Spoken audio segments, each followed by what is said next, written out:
Our friend Ken Price from Samsung is with me, and when we see Ken, we know that new phones are en route, and we've got the Galaxy S7 and the Galaxy S7 Edge today. Let's start with gaming, because we're gamers. You've got a new processor with this phone, with this technology that you have. Tell us what it allows game makers to be able to do and game players to experience.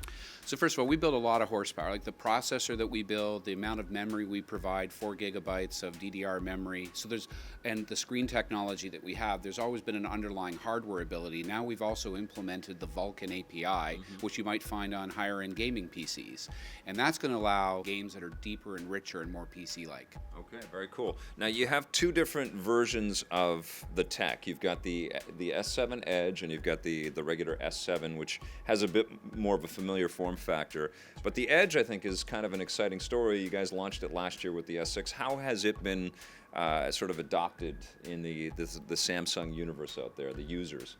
The Edge screen comes with a larger real estate, but it also then allows us to put this little Edge utility on the side of it and not take away from the rest of what's going on the screen. So we feel like the combination of the larger screen and the Edge was popular, which is why we put those two things together, and so you still get choice. Now you've also got some other ergonomic kind of design changes with the S7 as opposed to the S6. Tell us about those. That's right. I mean, a few things. First of all, they're IP68 rated, so in other words, so if you have that situation where you drop it in the sink or you take it out in the rain, you're still going to be able to use it.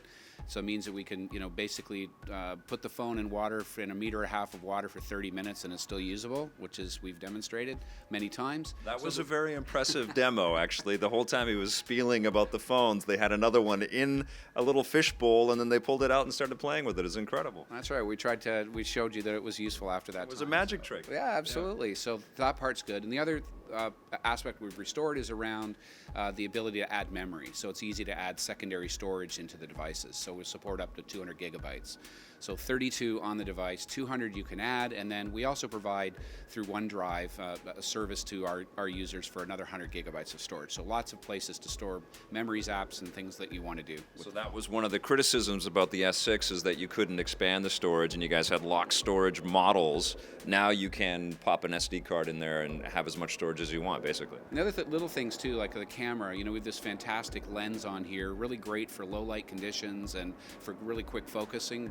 The camera experience on the S7 is really second to none, and we've been able to do that in a way that it's, we've gotten rid of that kind of bump. Well, let's talk about camera for a second here, because obviously smartphones are in the equivalent of the Cold War with the camera wars right now. Everybody's got to one-up each other with new technical abilities.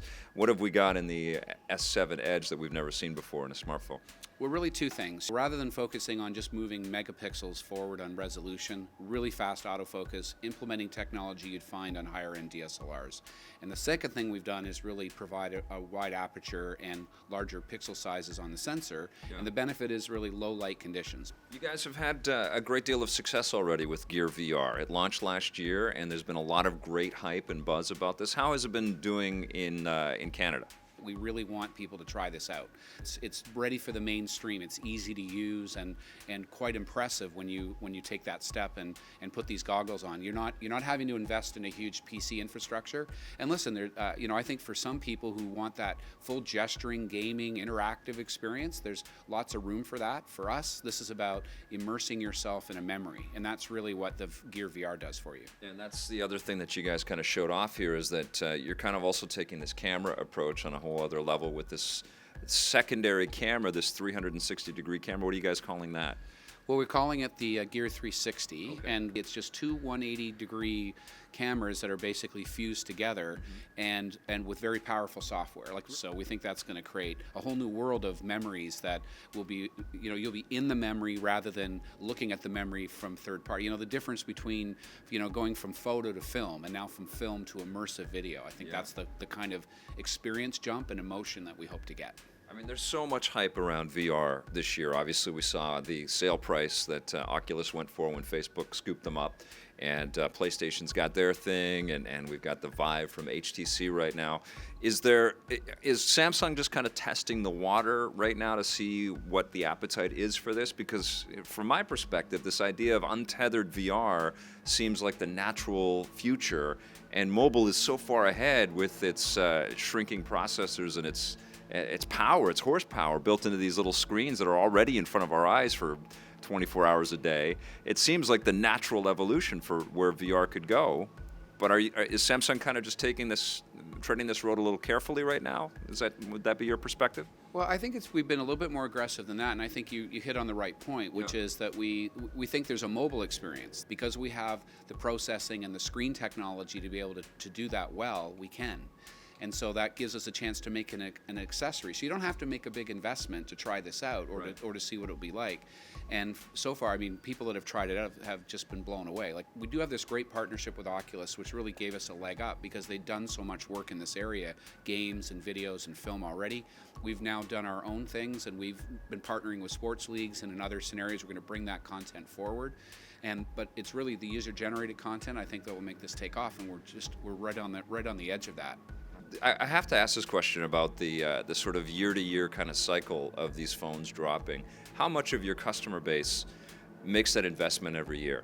I think that contracts in Canada have changed. There was some behavior that was mandated, although from our perspective it was happening anyway. And people were taking a look at the relationship between their hardware enjoyment cycle and their contract cycle. And starting to separate that. There's still a high degree of relationship, pragmatically speaking, right? In terms of, making it easy to afford mobile technology on a monthly basis. That's still the main driver. Right. Although we do see interest as well in being able to buy off cycle, and I think we're going to go where consumers tell us to. Yeah. It's amazing, these little devices, they've kind of supplanted so many technologies, right? They were these kind of sort of computational tests when they first came out, like, wow, look at all the widgets that we can do. And now you guys must hear stories all the time that's where the bulk of work is getting done, the bulk of play is getting done, the bulk of viewing and consumption is getting done. Must be kind of crazy for you guys. Well, it's exciting. You're talking to the mobile guy. So, the center of the universe to me is the phone. What we've learned over time is this is a fashion element, and this is a statement because it's living with you. It's living with your clothing. It's living with, where you go. When you take it out, it creates an impression of who you are. It has that sort of branding element to the kind of device you have. And I think that's what really, coming back to the S7 and the way that we've put the phone together, we've recognized that part. And that's probably the lesson from the S4 to the S5 to now the S6 and 7 is getting that blend of function and fashion right. You mentioned happy battle and branding, and you guys are clearly the leader, I think, in the Android space, with Samsung sort of outpacing all the competition that way. But the other competition that's the elephant in the room is iOS. You guys come out in the spring with your announcements and with the reveals of what your phone is going to be for the next year. Apple has until September, but you're showing off technology here that Apple just does not have.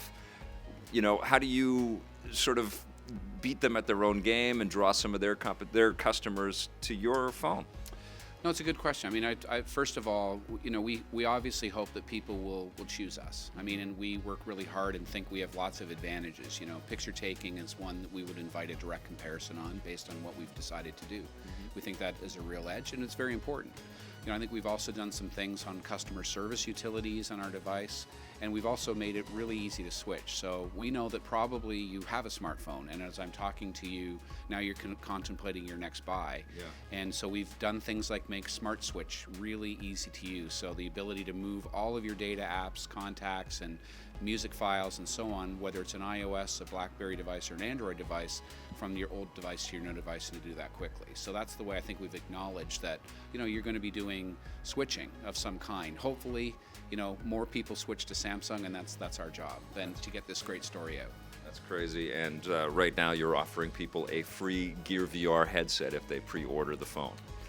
Not too bad an incentive right there. Yeah, that's right. Because I think to your point earlier, it's kind of about the ecosystem, right? So it's about the device, and we can still do things to make the device better. We prove that every time we come out. It's faster, bigger, stronger, and not thicker or fatter. The battery is bigger. Battery management is another major evolution on the phone itself. Yeah, and you kept going back and forth on this idea that there was the unsexy stuff that people want, the expandable memory, the longer battery life. Those are important kind of features, but it's hard to glam that stuff up, right? So VR kind of serves a totally different purpose there in a way, right? It's like this is the cutting edge, and we're there. Yeah, and I think to push each other, because we compete with other things people might want to spend money on.